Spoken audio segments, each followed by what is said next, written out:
Asal-usul nama Lawang Sewu. Orang-orang mungkin mengenal gedung ini dengan nama Lawang Sewu. Tapi tahukah kalian jika itu bukanlah nama asli dari Lawang Sewu? Di awal pembangunannya, bangunan ini bernama Nederland Indian Sportwijk Maatschappij. Sedangkan dalam bahasa Jawa, Lawang Sewu artinya 1000 pintu. Namun hanya karena namanya Lawang Sewu, tidak berarti gedung ini benar-benar mempunyai 1000 pintu. Faktanya Lawang Sewu hanya memiliki 429 pintu. Tapi sama seperti kebanyakan gedung Belanda lainnya, Lawang Sewu memiliki banyak jendela besar yang jika dilihat dari jauh akan terlihat seperti pintu. Dan itulah alasannya kenapa orang-orang menyebut gedung ini sebagai Lawang Sewu. Berbeda dengan sekarang, Lawang Sewu dulu merupakan kantor administrasi Indian Sportwijk Maatschappij, yaitu sebuah perusahaan kereta api swasta asal Nederland. Kantor NIS pertama berada di stasiun Semarang. Tapi karena tempat itu tidak mencukupi, pemerintah Belanda akhirnya memutuskan membangun gedung baru. Pembangunan kantor administrasi Indian Sportwijk Maatschappij dimulai pada tahun 1904 dan selesai pada tahun 1907.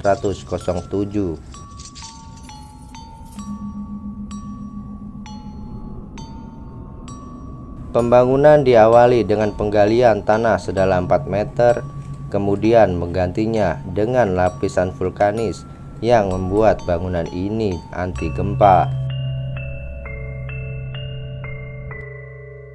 Di balik hingar-bingar pekerja perusahaan kereta api, Lawang Sewu juga memiliki sisi kelam yang jauh dari kesan sebuah perkantoran.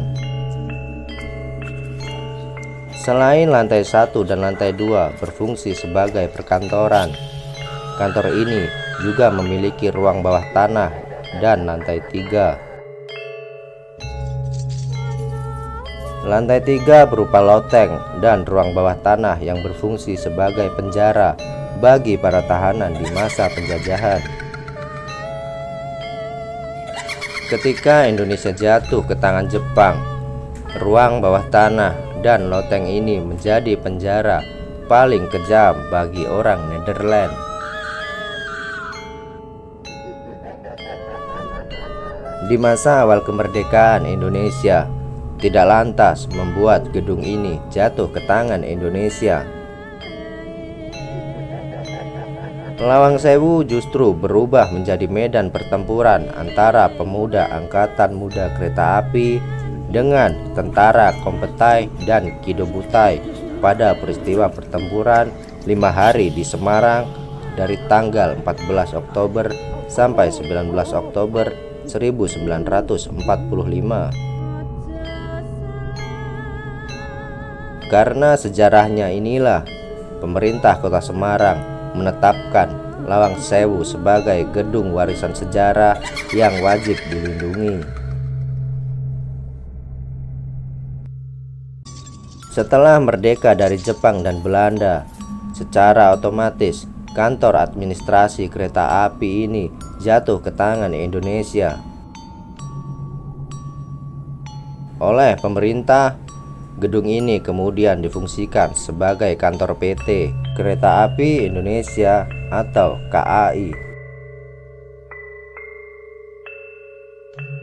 Kemudian beralih fungsi menjadi kantor Badan Prasarana Komando Daerah Militer dan kantor wilayah Kementerian Perhubungan Jawa Tengah sebelum akhirnya dikosongkan pada akhir tahun 90-an.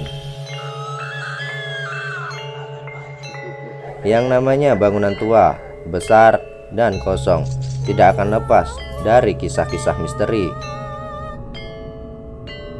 Hal yang sama juga terjadi pada Lawang Sewu. Setelah kosong bertahun-tahun, gedung peninggalan Belanda ini jadi tidak terurus dan terlihat menyeramkan. Tidak heran jika akhirnya beredar banyak kisah mistis yang menghantui Lawang Sewu.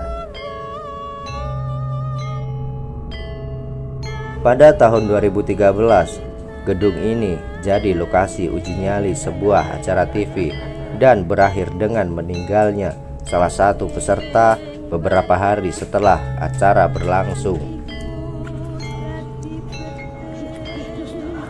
Karena horor yang menghantui, gedung ini pernah dinobatkan sebagai bangunan paling menyeramkan kedua di benua Asia. Sempat dinobatkan sebagai bangunan paling angker. Kini Lawang Sewu sudah berbenah. Setelah pemugaran dan renovasi yang selesai pada tahun 2011, Lawang Sewu berubah menjadi tempat wisata sejarah. Tidak ada lagi ruangan gelap dengan berbagai penampakan menyeramkan.